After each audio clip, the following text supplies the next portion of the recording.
today's digital world, you need ID theft protection that actually works. Protect yourself at Xandr.com. So my wife and I currently invest about 43% of our income, and she wants to take a trip to Europe next year. So I was wondering if that is something that we should look at doing, reducing our investment rate in order to take that trip. Okay. Are you guys out of debt? We are out of debt. We are debt-free. Good. And what's your household income, sir? So this year we should net about $175. And what's your net worth? It's around $89,000. 89,000? Yes. With a $175,000 income and a 40% investment rate? Yes.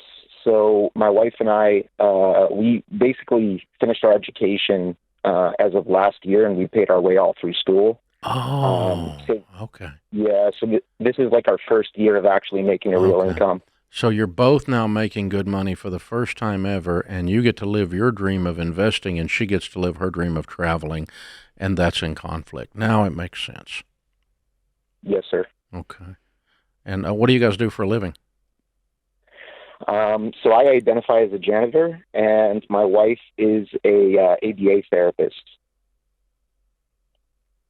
Okay. You just finished your education, and I'm sorry, did I misunderstand you? I identify as a janitor? Is that what you said? So basically I have profit sharing with a company directly under the owners. So my official title would be COO, but honestly, I have to do a lot of different things. Well, welcome to being the COO, but I mean, what do you make? What do you make a year, Mr. Janitor? So I make about $80,000 a year. Okay, all right, that's funny. Okay, I identify. Oh my Lord! All right, that's cute. All right. What's the trip to Europe cost? So we actually went to Europe for our honeymoon, which was generously gifted to us by the business owners. But when they paid for it, it was around $25,000, and how much we budget towards this trip would probably look around 18 to 20 from what I've been looking at. Yeah. All right. Okay. Do you guys have any money saved? Yeah, he's got $89,000 net worth, and you well, just net saved worth, that. but I don't even know what that means. Is that in retirement? Like, is that cash? What is that? Yeah. So about $16,000 is in a Roth IRA. About $6,000 is in my wife's 401k. I have $35,000 in a cash brokerage account, and then we have about $25,000 in high yield savings account. Okay. And how old are you guys? So I'm 31 and my wife is 28. Okay, cool.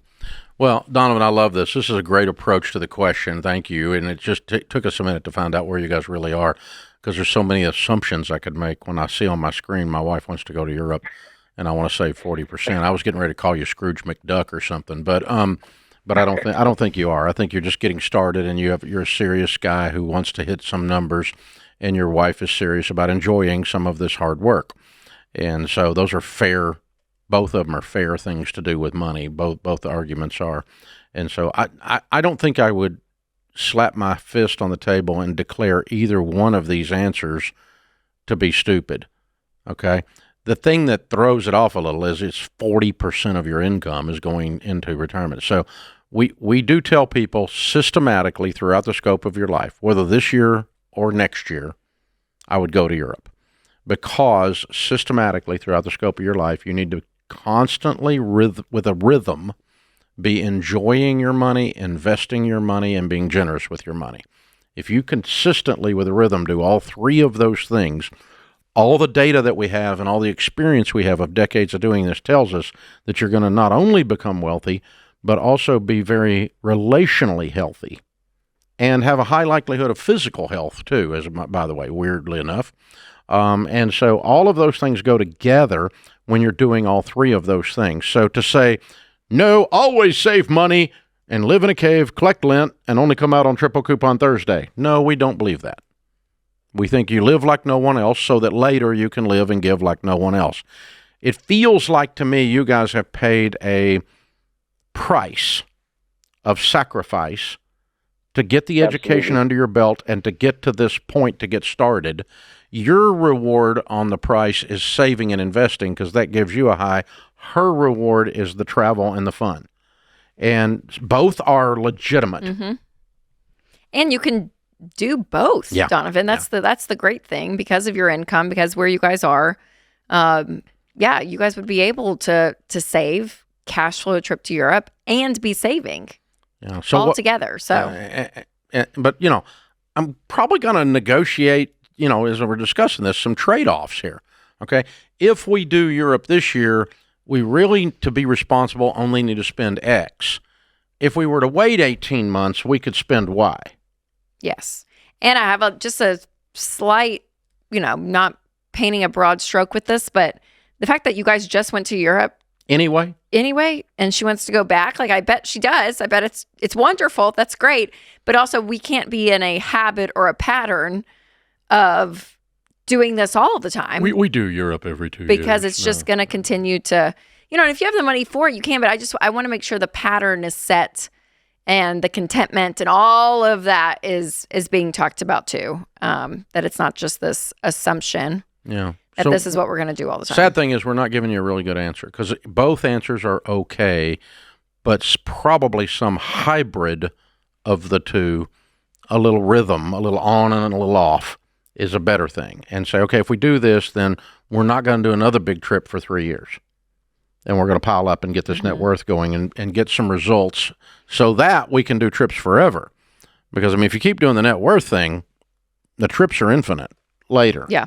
But, for sure. But if you constantly are eating up the money constantly. So again, it needs to not be a pattern like Rachel says, and there needs to be a trade-off and go, okay, we spend X now or Y 18 months from now, but in either case, we're probably not going to do, once every 5 years until we hit $1 million net worth. We're probably not going to do a bunch of big, huge trips.